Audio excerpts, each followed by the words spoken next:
Hello everyone, little স্টোরির আরও একটি নতুন ব্লগে তোমাদের সকলকে স্বাগত জানাই। আজকে সকাল সকাল রান্না করছিল কষা কষা মাংস, আর তার সাথে ঠিক করলো যে দিদিকে আর আমাকে একটা সারপ্রাইজ দেবে। তাই জন্য বানিয়ে ফেললো চট করে আমাদের জন্য ফ্রাইড রাইস।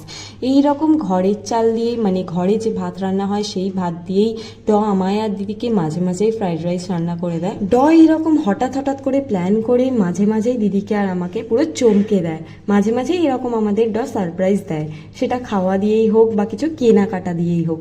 মাঝে মাঝে এমন এমন জিনিস অর্ডার করে দেয় যেটা আমাদের হয়তো অনেক দিন ধরে দরকার ছিল, কিন্তু আমাদের কোনো কারণবশত অর্ডার করে ওঠা হচ্ছিল না। সেটা অর্ডার করে ঠিক আমাদের হাতে এনে ধরিয়ে দেয়। আজকে সন্ধ্যাবেলা আমরা তিনজনে আবার একটু ঘুরতে বেরিয়ে গিয়েছিলাম। কোথায় গিয়েছিলাম, কি করেছি, কি কি কিনেছি জানতে হলে তোমাদের আমাদের এই সংক্রান্ত বড় ভ্লগটা দেখতে হবে। আমি ট্যাগ করে দিচ্ছি আমাদের চ্যানেলের নামের তলায়। আজকের মতো এতটাই, টাটা।